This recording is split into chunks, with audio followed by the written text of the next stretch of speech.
ನಮಸ್ಕಾರ ಸ್ನೇಹಿತರೆ ಹಾಗೂ ಪ್ರೀತಿಯ ವಿದ್ಯಾರ್ಥಿಗಳೇ. ದ್ವಿತೀಯ PUC ರಾಜ್ಯಶಾಸ್ತ್ರ ವಿಷಯಕ್ಕೆ ಸಂಬಂಧಪಟ್ಟಂತೆ ನಾವು ಹಿಂದಿನ ಒಂದು ವಿಡಿಯೋದಲ್ಲಿ ಹಲವಾರು ಅಧ್ಯಾಯಗಳ ಒಂದು ಅಂಕದ ಒಂದು ಪ್ರಶ್ನೋತ್ತರಗಳನ್ನು ತಿಳ್ಕೊಂಡಿದ್ವಿ. ಏನು ಹೊಸ ಒಂದು ಪ್ರಶ್ನಾಕೋಶ ಇದೆ, ಅದರಲ್ಲಿ ಬರುವಂಥ ಪ್ರಶ್ನೆಗಳ ಬಗ್ಗೆ ನಾವು ಚರ್ಚೆ ಮಾಡಿದ್ವಿ. ಈ ಒಂದು ವಿಡಿಯೋದಲ್ಲಿ ಅಧ್ಯಾಯ 6 ಭಾರತದ ರಾಜಕೀಯದ ನೂತನ ಪ್ರವೃತ್ತಿಗಳು ಅಂತೇನಿದೆ, ಈ ಒಂದು ಅಧ್ಯಾಯಕ್ಕೆ ಸಂಬಂಧಪಟ್ಟಂತೆ ಬರುವಂಥ ಒಂದು ಹೊಸ ಪರಿಷ್ಕೃತ ಮಾದರಿ ಒಂದು ಪ್ರಶ್ನೆಗಳೇನಿದೆ ಅವುಗಳನ್ನು ನಾವಿಲ್ಲಿ ನೋಡ್ತಾ ಹೋಗೋಣ.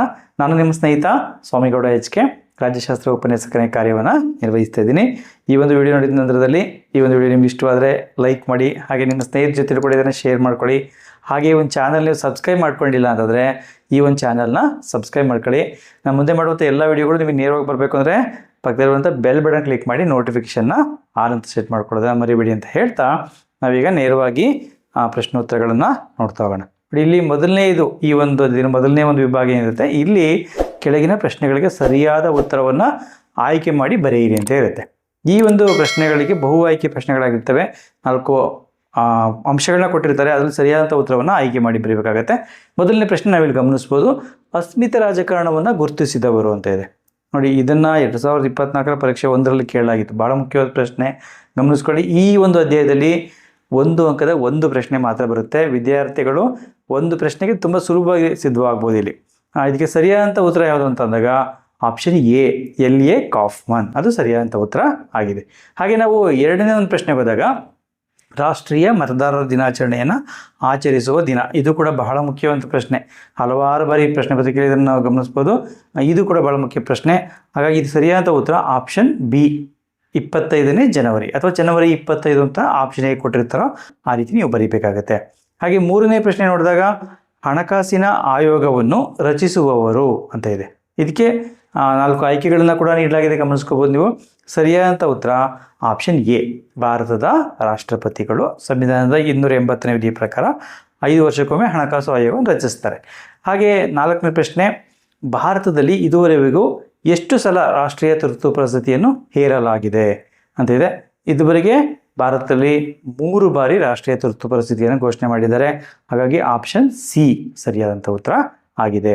ಹಾಗೆ ನಾವು 5ನೇ ಪ್ರಶ್ನೆ ನೋಡಿದಾಗ ಭ್ರಷ್ಟಾಚಾರದ ಮೂಲಪದ ಅಂತಿದೆ. ಭ್ರಷ್ಟಾಚಾರದ ಮೂಲಪದ ಯಾವುದು ಅಂತಂದಾಗ ಇದಕ್ಕೆ ಸರಿಯಾದಂಥ ಒಂದು ಉತ್ತರ ಆಪ್ಷನ್ ಬಿ, ರೌಂಫಿಯರ್, ಅದು ಭ್ರಷ್ಟಾಚಾರದ ಮೂಲಪದ ಆಗಿದೆ.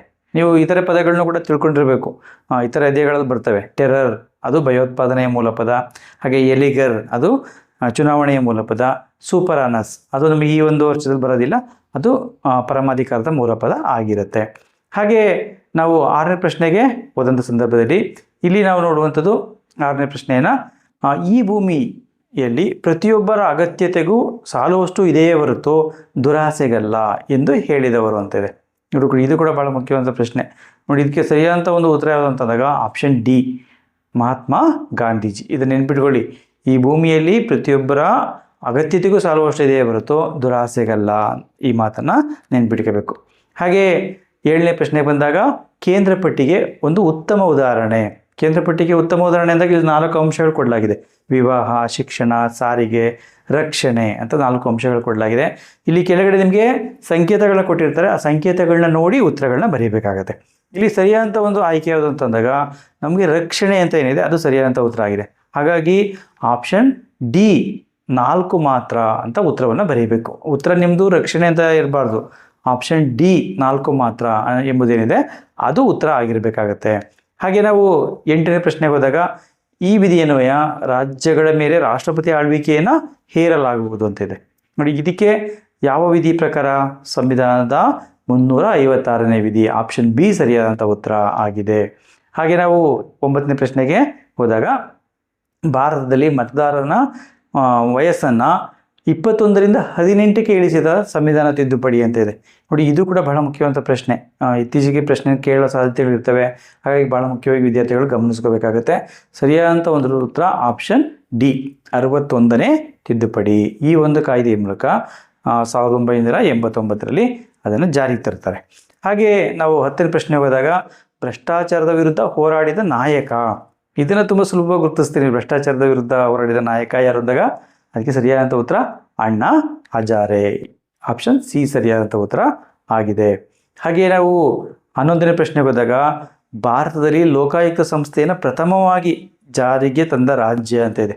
ಪ್ರಥಮ ಬಾರಿಗೆ ಜಾರಿಗೆ ತಂದ ರಾಜ್ಯ ಯಾವುದು ಅಂತಂದಾಗ ಸರಿಯಾದಂಥ ಉತ್ತರ ಆಪ್ಷನ್ ಸಿ, ಮಹಾರಾಷ್ಟ್ರ. ನೋಡಿ, ಆಪ್ಷನ್ ಸಿ ಇದು ಸರಿಯಾದಂಥ ಉತ್ತರ ಆಗಿದೆ. ಭಾರತದಲ್ಲಿ ಲೋಕಾಯುಕ್ತ ಸಂಸ್ಥೆಯನ್ನು ಸ್ಥಾಪಿಸಿದಂಥ ಮೊದಲ ರಾಜ್ಯ ಮಹಾರಾಷ್ಟ್ರ. ನಿಮಗೆ ಒಂದು ವೇಳೆ ಲೋಕಾಯುಕ್ತ ಸಂಸ್ಥೆಯ ಕಾಯ್ದೆ ಏನಿದೆ ಆ ಕಾಯ್ದೆಯನ್ನು ಜಾರಿಗೆ ತಂದ ರಾಜ್ಯ ಅಂದರೆ ಒರಿಸ್ಸಾ ಅಂತ ಬರೀಬೇಕಾಗುತ್ತೆ. ಆದರೆ ಇಲ್ಲಿ ಜಾರಿಗೆ ತಂದ ರಾಜ್ಯ ಅದು ಮಹಾರಾಷ್ಟ್ರ ಸರಿಯಾದಂಥ ಉತ್ತರ ಆಗಿದೆ. ಹಾಗೆ ನಾವು ಮುಂದಿನ ಒಂದು ವಿಭಾಗಕ್ಕೆ ಹೋದಾಗ ಕೆಳಗಿನ ಪ್ರಶ್ನೆಗಳಿಗೆ ಖಾಲಿ ಬಿಟ್ಟ ಸ್ಥಳ ಭರ್ತಿ ಮಾಡಿ ಅಂತ ಇರುತ್ತೆ. ಇಲ್ಲಿ ಸಾಧಾರಣವಂಥ ಪ್ರಶ್ನೆಗಳಿರ್ತವೆ, ಒಂದು ಅಂಕದ ಪ್ರಶ್ನೆಗಳು. ನಾವಿಲ್ಲಿ ಆಯ್ಕೆಗಳನ್ನ ಕೂಡ ಇರುತ್ತೆ. ಆಯ್ಕೆಗಳನ್ನು ನೋಡಿ ಉತ್ತರಗಳನ್ನ ಸರಿಯಾದಂಥ ಉತ್ತರವನ್ನು ಆರಿಸಿ ಬರೀಬೇಕಾಗುತ್ತೆ. ಇಲ್ಲಿ ನಾವು ಆಯ್ಕೆಗಳನ್ನು ನಾವು ಗಮನಿಸ್ಬೋದು. ಆಯ್ಕೆಗಳನ್ನು ನೋಡ್ಕೊಳ್ಳಿ. ಆ ನಂತರದಲ್ಲಿ ಪ್ರಶ್ನೆಗಳನ್ನ ನಾವು ನೋಡ್ತಾ ಹೋಗೋಣ. ಕೊಯ್ಲೇಷನ್ನ ಮೂಲ ಪದ ಅಂತ ಇದೆ, ಡ್ಯಾಶ್ ಅಂತ ಇದೆ. ಇದಕ್ಕೆ ಸರಿಯಾದಂಥ ಉತ್ತರ ಕೊಯ್ಲೇಶಿಯೇ ಅಥವಾ ಕೊಯ್ಲೇಶಿಯೋ ಅಂತ ಇಲ್ಲಿ ಕೊಟ್ಟಿದ್ದಾರೆ, ಹಾಗಾಗಿ ಅದನ್ನೇ ಕೊಟ್ಟಿದ್ದೇನೆ. ಕೊಯ್ಲೇಶಿಯೇ ಅಂತ ಕೂಡ ಕೊಡ್ಬೋದು. ಹಾಗೆ ಎರಡನೇ ಪ್ರಶ್ನೆ, ಡ್ಯಾಶ್ ಯು ಅಸ್ಮಿತ ರಾಜಕಾರಣವನ್ನು ಶಾಸನಬದ್ಧಗೊಳಿಸಿತು ಅಂತಿದೆ. ಇದಕ್ಕೆ ಸರಿಯಾದಂಥ ಉತ್ತರ LGBT ಚಳುವಳಿ ಅಂತೇನಿದೆ. ಲೆಸ್ಬಿಯನ್, ಗೇ, ಬೈಸೆಕ್ಚುವಲ್, ಟ್ರಾನ್ಸ್ಜೆಂಡರ್ ಅಂತ ಬರುತ್ತೆ ವಿಸ್ತರಣಾ ರೂಪ. ಆ ಒಂದು ಚಳುವಳಿಯ ಮೂಲಕ ಇದು ಶಾಸನಬದ್ಧಗೊಳಿಸಲ್ಪಟ್ಟಿತು. ಹಾಗೆ ನಾವು ಮೂರನೇ ಪ್ರಶ್ನೆ, ಡ್ಯಾಶ್ ವಿಷಯವು ಸಮವರ್ತಿ ಪಟ್ಟಿಯಲ್ಲಿ ಬರುತ್ತದೆ. ಡ್ಯಾಶ್ ವಿಷಯ ಅಂದ ತಕ್ಷಣ ನಿಮಗೆ ತುಂಬ ಸುಲಭ ಗೊತ್ತಾಗುತ್ತೆ. ಅಲ್ಲಿ ಶಿಕ್ಷಣ ಅದು ಒಂದು ವಿಷಯ ಇದೆ, ಹಾಗಾಗಿ ಅದನ್ನು ಬರೀಬೇಕಾಗುತ್ತೆ. ಸರಿಯಾದಂಥ ಉತ್ತರ ಶಿಕ್ಷಣ. ಹಾಗೆ ನಾವು ಮುಂದಿನ ಪ್ರಶ್ನೆಗೆ ಹೋದಾಗ ಡ್ಯಾಶ್ ರವರು ರಾಷ್ಟ್ರೀಯ ತುರ್ತು ಪರಿಸ್ಥಿತಿಯ ಸಮಯದಲ್ಲಿ ಹಣಕಾಸಿನ ಅಧಿಕಾರಗಳನ್ನು ಚಲಾಯಿಸುವರು ಅಂತ ಇದೆ. ಇಲ್ಲಿ ಹುದ್ದೆಯ ಹೆಸರನ್ನು ಬರೀಬೇಕಾಗತ್ತೆ. ಹಾಗಾಗಿ ಹುದ್ದೆ ಯಾವುದಿದೆ ಅಂತಂದಾಗ ರಾಷ್ಟ್ರಪತಿ, ಭಾರತದ ರಾಷ್ಟ್ರಪತಿ ಅಂತ ಉತ್ತರ ಬರೀಬೋದು. ಹಾಗೆ ನಾವು ಮುಂದಿನ ಪ್ರಶ್ನೆಗೆ ಹೋದಾಗ ಇಲ್ಲಿ ಡ್ಯಾಶ್ ರವರು ಭ್ರಷ್ಟಾಚಾರದ ವಿರುದ್ಧ ಭಾರತ ಆಂದೋಲನವನ್ನು ಮುನ್ನಡೆಸಿದರು. ನೋಡಿ, ಒಂದು ಅಂಕದ ಪ್ರಶ್ನೆಗಳದ್ದು ಕೂಡ ಪ್ರಶ್ನೆ ಕೇಳಲಾಗಿದೆ. ಸರಿಯಾದಂಥ ಉತ್ತರ ಅಣ್ಣಾ ಹಜಾರೆ. ಹಾಗೆ ನಾವು ಮುಂದಿನ ಪ್ರಶ್ನೆಗೆ ಹೋದಾಗ ಡ್ಯಾಶ್ ಭಯೋತ್ಪಾದನೆಯ ಮೂಲ ಪದವಾಗಿದೆ ಅಂತಿದೆ. ಇದಕ್ಕೆ ಸರಿಯಾದಂಥ ಉತ್ತರ ಟೆರರ್, ಅದು ಸರಿಯಾದಂಥ ಉತ್ತರ ಆಗಿದೆ. ಹಾಗೆ ನಾವು ಮುಂದಿನ ಒಂದು ವಿಭಾಗಕ್ಕೆ ಹೋದಾಗ ಹೊಂದಿಸಿ ಬರೆಯುವಂಥ ಪ್ರಶ್ನೆಗಳಿರ್ತವೆ. ಈ ಹೊಂದಿಸಿ ಬರೆಯುವಂಥ ಪ್ರಶ್ನೆಗಳಿದೆ, ಇವುಗಳನ್ನು ನಾವು ಹೊಂದಿಸಿ ಬರೆಯಬೇಕು. ಮೊದಲು ಏನು ಮಾಡಬೇಕು, ಪಟ್ಟಿ ಒಂದನ್ನು ಬರ್ಕೋಬೇಕಾಗತ್ತೆ. ಆನಂತರ ಇನ್ನೊಂದು ಪಟ್ಟಿಯನ್ನು ಅದಕ್ಕೆ ಹೊಂದಿಸಿ ವಿದ್ಯಾರ್ಥಿಗಳು ಬರೀಬೇಕು. ವಿದ್ಯಾರ್ಥಿಗಳು ಉತ್ತರವನ್ನು ಬರೆಯುವ ಸಂದರ್ಭದ ಪರೀಕ್ಷೆಯಲ್ಲಿ ಹೊಂದಿಸಿ ಬರೆಯುವಂಥ ಪ್ರಶ್ನೆಗಳಿಗೆ ಮೊದಲು ಒಂದು ಪಟ್ಟಿಯನ್ನು ಬರ್ಕೊಂಡು ಆನಂತರ ಇನ್ನೊಂದು ಪಟ್ಟಿಯಲ್ಲಿರುವಂಥ ಅಂಶಗಳನ್ನ ಹೊಂದಿಸಿ ಬರೆಯಿರಿ. ನೋಡಿ, ಇಲ್ಲಿ ನಾವು ಕೆಲವಾರು ಅಂಶಗಳನ್ನ ಆ ಕಡೆ ನೀಡಲಾಗಿದೆ, ಹಾಗೆ ಈ ಕಡೆ ಕೆಲವು ಅಂಶಗಳನ್ನ ನೀಡಲಾಗಿದೆ. ಅವುಗಳನ್ನು ಹೊಂದಿಸಿ ಬರೆದಾಗ ಉತ್ತರ ಯಾವ ರೀತಿ ಇರುತ್ತೆ ಅಂತ ನಾವು ನೋಡಿದಾಗ ಸಾಮಾನ್ಯ ಕನಿಷ್ಠ ಕಾರ್ಯಕ್ರಮ, ಇದಕ್ಕೆ CMP ಅಂತ ಕರಿತೇವೆ ಇಂಗ್ಲೀಷಲ್ಲಿ. ವಿಸ್ತರಣಾ ರೂಪ ಅದು ಕಾಮನ್ ಮಿನಿಮಮ್ ಪ್ರೋಗ್ರಾಮ್ ಅಂತ ಇಂಗ್ಲೀಷಲ್ಲಿ ಹೇಳ್ತೇವೆ. ಹಾಗಾಗಿ ಅದನ್ನು ಹೊಂದಿಸಿ ಬರೀಬೇಕು. ಹಾಗೆ ಬಸವಣ್ಣ ಬುದ್ಧ ಅಂತ ಇದೆ, ಅದಕ್ಕೆ ಸಾಮಾಜಿಕ ಸುಧಾರಕರು ಅಂತ ಹೊಂದಿಸಿ ಬರೀಬೇಕಾಗತ್ತೆ. ಹಾಗೆ ಹಲವಾರು ಪಕ್ಷಗಳ ಸರ್ಕಾರ, ಅದಕ್ಕೆ ಸಮ್ಮಿಶ್ರ ಸರ್ಕಾರ ಅಂತ ಉತ್ತರ ಬರೀಬೇಕಾಗತ್ತೆ. ಹಾಗೆ ಜಯಪ್ರಕಾಶ್ ನಾರಾಯಣ್ ಅಂತ ಇದೆ. ಜಯಪ್ರಕಾಶ್ ನಾರಾಯಣ್ ಅವರು ಸಂಪೂರ್ಣ ಕ್ರಾಂತಿಯ ಹರಿಕಾರ ಅಂತ ನಾವು ಕೇಳಿದ್ದೇವೆ, ಹಾಗಾಗಿ ಅದನ್ನು ಹೊಂದಿಸಿ ಬರೀಬೇಕಾಗತ್ತೆ. ಹಾಗೆ AASU ಅಂತ ಇದೆ. AASU ಅಂದರೆ ಅದೊಂದು ವಿದ್ಯಾರ್ಥಿ ಸಂಘಟನೆ, ಆಲ್ ಅಸ್ಸಾಂ ಸ್ಟೂಡೆಂಟ್ ಯೂನಿಯನ್ ಅಂತೇಳಿ ಅಸ್ಸಾಂನಲ್ಲಿ ಒಂದು ವಿದ್ಯಾರ್ಥಿ ಸಂಘಟನೆ ಇದೆ. ಆ ಒಂದು ಸಂಘಟನೆ ಆಗಿದೆ, ಹಾಗಾಗಿ ಅದನ್ನು ಹೊಂದಿಸಿ ಬರೀಬೇಕಾಗುತ್ತೆ. ಈಗ ವಿದ್ಯಾರ್ಥಿಗಳು ಇಷ್ಟು ಅಂಶಗಳನ್ನ ಹೊಂದಿಸಿ ಬರೆದಾಗ ನಿಮಗೆ ಇದರಲ್ಲಿ ಯಾವುದಾದ್ರು ಒಂದು ಅಂಶ ಕೇಳಿರ್ಬೋದು ಪರೀಕ್ಷೆಯಲ್ಲಿ, ವಾರ್ಷಿಕ ಪರೀಕ್ಷೆಗೆ. ಹಾಗಾಗಿ ಬಹಳ ಮುಖ್ಯವಾಗಿ ಇವುಗಳನ್ನ ಗಮನಿಸ್ಕೊಳ್ಳಿ. ಹಾಗೆ ನಾವು ಮುಂದಿನ ಒಂದು ವಿಭಾಗಕ್ಕೆ ಹೋದಾಗ ಇಲ್ಲಿ ಒಂದು ಅಂಕದ ಪ್ರಶ್ನೆಗಳಿರ್ತವೆ. ಇಲ್ಲಿ ಒಂದು ಅಂಕದ ಪ್ರಶ್ನೆಗಳನ್ನ ಕೇಳ್ತಾರೆ, ಒಂದೊಂದು ವಾಕ್ಯದಲ್ಲಿ ಉತ್ತರವನ್ನು ಬರೀಬೇಕಾಗುತ್ತೆ. ಪ್ರಶ್ನೆಗಳನ್ನ ನೋಡ್ತಾ ಹೋಗೋಣ. ಸಮ್ಮಿಶ್ರ ಸರ್ಕಾರದ ಅರ್ಥವನ್ನು ಬರೆಯಿರಿ ಅಂತಿದೆ. ತುಂಬ ಸುಲಭವಾದಂಥ ಪ್ರಶ್ನೆ. ಹಲವು ರಾಜಕೀಯ ಪಕ್ಷಗಳು ಒಂದುಗೂಡಿ ರಚಿಸುವ ಸರ್ಕಾರವನ್ನೇ ಸಮ್ಮಿಶ್ರ ಸರ್ಕಾರ ಎನ್ನುತ್ತೇವೆ ಅಂತ ಸಿಂಪಲ್ ಆಗಿ ಒಂದು ವಾಕ್ಯದಲ್ಲಿ ಬರೆದ್ರೆ ಸಾಕು. ಅಥವಾ ನಾನು ನಿಮಗೆ ವಿಸ್ತರಣವಾಗಿ 2 ಅಂಕದ ಪ್ರಶ್ನೆಗಳನ್ನ ಕೂಡ ಹೇಳ್ಕೊಟ್ಟಿದ್ದೇನೆ, ಅಲ್ಲಿ ಬರುವಂಥ ಉತ್ತರನೂ ಕೂಡ ಬರೀಬೋದು ನೀವು. ಒಂದು ವೇಳೆ ನಿಮಗೆ ಸಮಯ ಇತ್ತು ಅಂತ ಅಂದಾಗ ಆಗ ಸಾರ್ವತ್ರಿಕ ಚುನಾವಣೆ ನಂತರ ಯಾವುದೇ ಒಂದು ಪಕ್ಷ ಸ್ಪಷ್ಟ ಬಹುಮತ ಪಡೆಯದೇ ಇದ್ದಾಗ 2 ಅಥವಾ 2ಕ್ಕಿಂತ ಹೆಚ್ಚಿನ ಪಕ್ಷಗಳು ಒಂದುಗೂಡಿ ರಚಿಸುವ ಸರ್ಕಾರವನ್ನೇ ಸಮ್ಮಿಶ್ರ ಸರ್ಕಾರ ಎಂದು ಕರೆಯುತ್ತೇವೆ ಅಂತ ಕೂಡ ಬರೀಬಹುದು. ಹಾಗೆ 2ನೇ ಪ್ರಶ್ನೆ, ಕೊಯ್ಲೇಷನ್ನ ಮೂಲ ಪದವಾದ ಅರ್ಥವನ್ನು ತಿಳಿಸಿ ಅಂತ ಕೊಟ್ಟಿದ್ದಾರೆ. ಕೊಯ್ಲೇಷನ್ನ ಮೂಲ ಪದವನ್ನು ಬರೀರಿ ಅಂತ ಕೇಳಿಲ್ಲ. ಕೊಯ್ಲೇಷನ್ನ ಮೂಲ ಪದ ಯಾವುದು? ಕೊಯ್ಲೇಶಿಯೇ.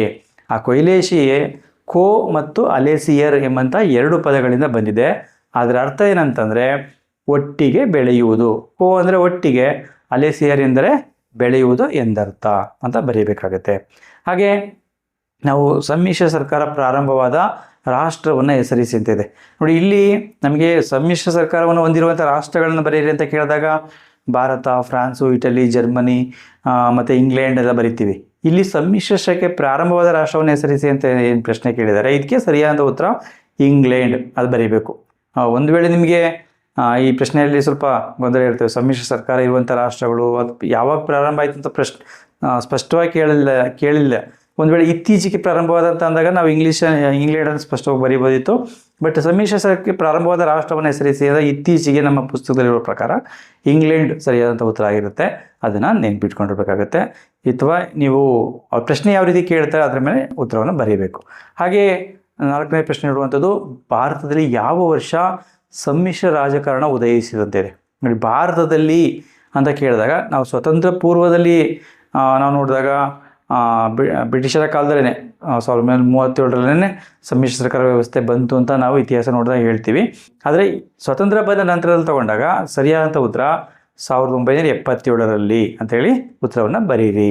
1977 ಭಾರತದಲ್ಲಿ ಯಾವ ವರ್ಷ ಸಮ್ಮಿಶ್ರ ಸರ್ಕಾರ ಉದಯಿಸು ಅಂತಂದಾಗ ನಾವು ಸ್ವತಂತ್ರ ಬೆಳವಣಿಗೆ ತಗೋಬೇಕಾಗತ್ತೆ. ಹಾಗೆ ಜಾತಿ ತಾರತಮ್ಯದ ವಿರುದ್ಧ ಹೋರಾಡಿದ ಒಬ್ಬ ಸುಧಾರಕರನ್ನು ತಿಳಿಸಿ. ಜಾತಿ ತಾರತಮ್ಯದ ವಿರುದ್ಧ ಹಲವಾರು ಸುಧಾರಕರು ಹೋರಾಟ ಮಾಡಿದ್ದಾರೆ. ನಮಗೆ ಅದರಲ್ಲಿ ಯಾವ್ದಾದ್ರು ಒಬ್ಬರದೇ ಹೆಸರು ಬರೋದು ಸಾಕು, ಆಯಿತಾ. ಬುದ್ಧ ಇರ್ಬೋದು, ಬಸವಣ್ಣ, ಮಹಾತ್ಮ ಗಾಂಧೀಜಿ ಇರ್ಬೋದು, ಕನಕದಾಸರು, ಪುರಂದರದಾಸರು, ಸ್ವಾಮಿ ವಿವೇಕಾನಂದ, ಅಂಬೇಡ್ಕರ್, ಯಾರ ಹೆಸರನ್ನಾದ್ರೂ ಒಬ್ಬರು ಹೆಸರನ್ನು ನೀವು ಬರೀರಿ. 2-3 ಹೆಸರು ಬರೀರಿ, ಆಗ ನಿಮಗೆ ಪ್ರಶ್ನೆಗೆ ಸರಿಯಾದ ಉತ್ತರ ಒಂದಾಗಿರುತ್ತೆ. ಹಾಗೆ ಈ ಕೆಳಗಿನ ಚಿತ್ರವನ್ನು ಗುರುತಿಸಿ ಅದರ ಅರ್ಥವನ್ನು ಬರೀರಿ ಅಂತಿದೆ. ಈ ಕೆಳಗಿನ ಚಿತ್ರವನ್ನು ನೀವು ಗಮನಿಸ್ಕೋಬೋದು. ಇಲ್ಲಿ ಒಂದು ಅಸ್ಮಿತೆಗಾಗಿ ಹೋರಾಟ ನಡೆಯುತ್ತಿರುವಂಥ ಒಂದು ಚಿತ್ರ ಇದೆ. ಬೇರೆ ಬೇರೆ ಒಂದು ಅಲ್ಲಿ ನಿಮಗೆ ಪದಗಳನ್ನ ಕಾಣ್ಬೋದು. ಬ್ಲ್ಯಾಕ್, ಟ್ರಾನ್ಸ್ ಅಂತ ಇದೆ, ಕೆಲವು ರೇಸಿಸಮ್ ಬಗ್ಗೆ ಪ್ರಶ್ನೆ ಪದಗಳಿದೆ.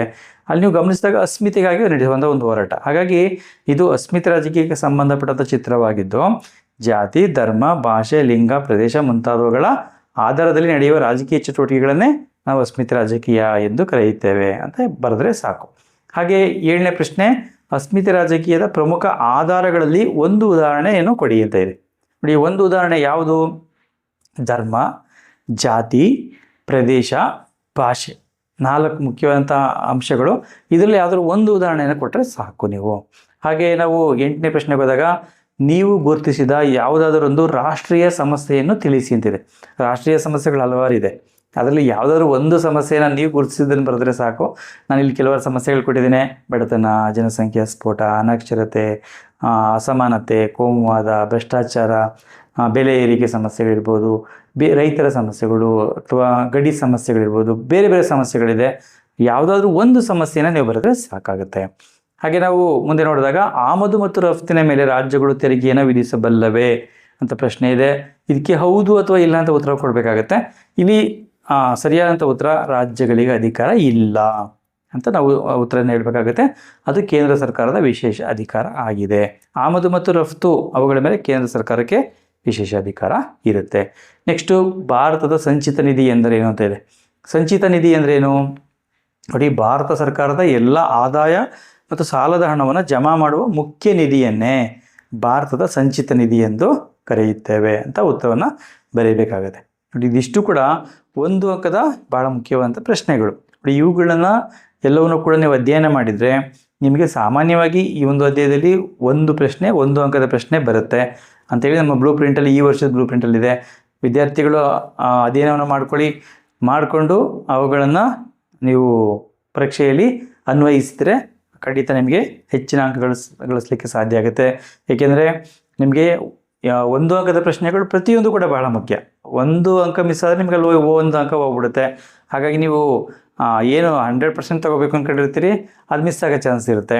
ಹಾಗಾಗಿ ಎಲ್ಲ ಪ್ರಶ್ನೆಗಳನ್ನ ಬರೀಬೇಕು ಅಂದಾಗ ನೀವು ಇದನ್ನು ಗಮನಿಸ್ಕೊಳ್ಳೇಬೇಕಾಗುತ್ತೆ, ಬಹಳ ಮುಖ್ಯ ಆಗುತ್ತೆ ಅಂತ ಹೇಳ್ತಾ ಈ ಒಂದು ವಿಡಿಯೋನ ಕೊನೆ ತನಕ ನೋಡೋದಕ್ಕಾಗಿ ಧನ್ಯವಾದಗಳು. ಹಾಗೆ ಮುಂದಿನ ಒಂದು ವಿಡಿಯೋದಲ್ಲಿ ಇನ್ನೊಂದು ವಿಡಿಯೋ ಜೊತೆ ನಿಮಗೆ ಬರ್ತಾ ಇದ್ದೇನೆ ನಿಮ್ಮ ಮುಂದೆ. ಹಾಗೆ ಈ ಒಂದು ವಿಡಿಯೋ ನಿಮ್ಗೆ ಇಷ್ಟವಾದರೆ ಈ ಒಂದು ವಿಡಿಯೋನ ಲೈಕ್ ಮಾಡಿ, ಹಾಗೆ ನಿಮ್ಮ ಸ್ನೇಹಿತರ ಜೊತೆ ಕೂಡ ಇದನ್ನು ಶೇರ್ ಮಾಡ್ಕೊಳ್ಳಿ. ಹಾಗೆ ಈ ಒಂದು ಚಾನಲ್ ನೀವು ಸಬ್ಸ್ಕ್ರೈಬ್ ಮಾಡ್ಕೊಂಡಿಲ್ಲ ಅಂತಂದರೆ ಈ ಒಂದು ಚಾನಲ್ನ ಸಬ್ಸ್ಕ್ರೈಬ್ ಮಾಡ್ಕೊಳ್ಳಿ.